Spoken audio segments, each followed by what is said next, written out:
Hi, I'm the Scrub, and you're here for one reason. We're finally back from the jarring tonal shift that was the bunnies on the moon, and lo and f***ing behold, the sky is literally on fire. That conspiracy theorist that's been incoherently rambling in Mordona for the last 8 years is gonna have a field day if he sees this. Don't worry, I've got the perfect Spotify playlist just for this occasion. It's just Billy Joel's We Didn't Start the Fire 50 times in a row.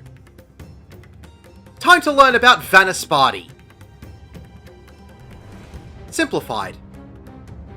If you're using the duty support system, I'd recommend single pulling this dungeon. As you walk up the path, 2 NPCs will transform into beasts. Yoshi P continues his tradition of making us feel things. Apparently this time he wants us to feel emotional damage. Pick up the 3 enemies and continue to Vitra. The dragon will not harm Thavnarians that have been turned, but you are not bound by such trivial notions and are intent on bloodlust. The Trampler will cast Tremblor, which is a point-blank AoE around itself. Tanks, make sure that you pop some cooldowns because this pull is a little spicy. When everything has been defeated, the barrier will disintegrate. Head into the shallow water and turn left. Pick up the 3 enemies and continue up the path. Watch out for the Idolizer's cast of Deadly Tentacles, which is a conal AoE. There will be another Trampler and an Idolizer at the end of the path. Avoid all of the AoEs as best you can. When everything has been defeated, the barrier will drop and you'll be able to enter the first arena. You'll see another NPC transform in front of you, which will be the first boss. Note of Despair is a room-wide AoE. The boss will move into the middle of the arena and cast Mouth Off, which will coat the entire floor in a dark aura. 5 mouths will spawn in the shadow. If a mouth is open, it will create a large AoE from its position. 3 out of the 5 mouths on the ground will be open, so you'll need to find a closed mouth to avoid the AoEs. You'll get a Vol stack per AoE you are hit by. Last Gasp is a tank buster. Future casts of Mouth Off may also come with What is Left or What is Right. The boss will lift up their left or right arm, whichever is the same side as what they are casting, and cleave the half of the arena on that side in the direction they are facing. This will only leave 1 safe mouth in the arena. You'll need to locate and get to this closed mouth as quickly as you can. Getting hit by the left or right cleave will also give you a Vol stack. There will also be a left or right cleave without the dark aura on the floor. Just before this cast ends, every player will be given a point-blank AoE. Just make sure that you spread out and be on the opposite side to the cleave. The Snatcher can also accompany Mouth Off with Lost Hope. This will give all players the debuff of temporary misdirection. This will have a spinning pointer icon appear over your head. When you move, you'll move in the direction of the pointer instead of the direction you want to move. When you stop moving, the pointer will continue spinning. You'll need to attempt to stutter your movements so the pointer will only move a few degrees at a time. Continue stuttering until you get your pointer to stop in the direction of the safe zone. Friendly reminder for healers that you can get to the spot first and then rescue someone if they're having trouble. Mechanics will repeat until the Snatcher has been defeated. Exit out of the arena and head up the path. 2 more NPCs will transform in front of you. You can stop here and kill the 3 enemies. The Sprinter will cast Hollow Spike, which is a straight line AoE directed towards a random party member. When everything has been defeated, the barrier will crumble, allowing you to continue. You'll come to a group of 4 Matanga who will all turn into beasts one by one. Yoshi P is really piling on those feelings. You'll need to defeat these 4 beasts. Watch out for the large beast as it will cast Bellows, which is a large conal AoE. The wall to the left will topple over and reveal the next path. Pick up the 2 Shadowers and the Howler and continue up the path to pick up the 2 Sprinters and another Shadower. Watch out for the Hollow Spike straight line AoEs and kill everything. Second boss time. Meaningless Destruction is a room-wide AoE. The first time this is cast, it will create a ring of fire around the outside of the arena. Touching or getting pushed into this wall will give you a 30-second unassumable burn dot tick. The cast of Unholy Water will create 6 orbs of water around the arena. Getting close to or running through these orbs will cause you to be grabbed and fettered in the orb, leaving you unable to do anything for 8 seconds or until the orb pops. This will also give you a water resistance down debuff and a fire resistance up buff. Keep this in mind for later. The Wrecker will cast Aether Siphon and will turn to the east side of the arena and target either the burning rubble or the lake. If it targets the lake, it will store water-respected ether. When it casts Ether Spray after this, it will send out a knockback from the middle of the arena. You want to position yourself in the middle of the arena to be knocked between the water orbs, although this can be negated with knockback immunity or a well-timed gap closer. If you are in an orb when the pushback goes out, you won't be affected by the knockback, but you will get a Vol stack. If it targets the rubble, it will store fire-respected ether. When it casts Ether Spray after this, it will cover the entire arena in a room-wide AoE. This is where you'll need to walk into a water orb and get fettered to protect yourself from the hit of this AoE. When the AoE goes off, the bubbles will pop and free you from the fetters debuff. If you fail to get into a bubble, you'll get a 20-second burn dot tick and a Vol stack. Total Wreck is a tank buster, and Poison Heart will give 1 player a stack marker. Group up to share the damage. Mechanics will repeat until the Wrecker has been defeated. Exit out of the arena and head into the next area. Continue your way up the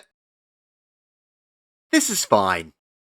Continue your way up the stairs until you reach the pack of 4 enemies. The Twitcher will cast a double Hex Eye. This will mean that it wants a staring contest. You'll need to turn your character away from this enemy before the cast ends. If you fail to do so, you'll be hit with petrifaction and be frozen in place for several seconds. When everything has been defeated, the pillars will topple over and create a bridge for you to cross over. When you get to the other side, 2 Bellwethers will target the person to step on the platform first. They will perform straight line AoEs through random party members with the cast of Winds of Despair. Just dodge out of them to avoid them. When one of them has been defeated, 4 Stalker Monkeys will drop into the arena. Pick these up and kill everything. When everything has been defeated, you can cross the new arm bridge and it's final boss time. Flames of Decay is a room-wide AoE. The Blasphemy will move into the middle of the arena and cast Ethereal Disruption. This will create 2 colors of rows on the ground. 2 rows will be blue and 2 rows will be red. On the screen, which is in the foreground so you cannot miss it, it will either be a red circle or a blue triangle. This will indicate which row of AoEs will explode. So if the red circle is showing, you'll need to stand in the blue AoEs, and if the blue triangle is showing, you'll need to stand in the red AoEs. Standing in the AoE when it explodes will give you a Vuln stack. Gnashing of Teeth is a tank buster. When Ethereal Disruption is cast, there can also be a secondary cast of Crumbling Sky. This will either be a knockback from the middle of the arena or point blank AoEs on all players. If it's the knockback, you'll have to position yourself to be pushed into a safe area of the arena or stand in an already safe area and negate the pushback with knockback immunity. If everyone gets a point blank AoE, the party will need to spread out as best they can while solving the mechanic. The point blank AoEs can happen while there is a pushback and with the colors exploding, so you'll need to get pushback while spreading out as best you can. Eventually, the boss will move to the edge of the arena and cast another Crumbling Sky, but this time it will become untargetable and fly up a small distance. You'll have to look up to the boss to see the next mechanic. It will summon 3 meteors that will crash down in a straight line AoE across the arena. You'll need to dodge into the lane that won't have a meteor. While doing this, you'll also need to avoid the small AoEs that will be scattered around the arena. Getting hit by the small AoEs will give you a Vuln stack, and getting hit by the meteor crashing down will be a hard hit, a Vuln stack, and a small knockback. There will be 3 sets of meteors, so make sure that you dodge all of the AoEs as best you can. When the boss returns to the arena, mechanics will begin to repeat until it has been defeated. Congratulations, you have completed Vanaspati.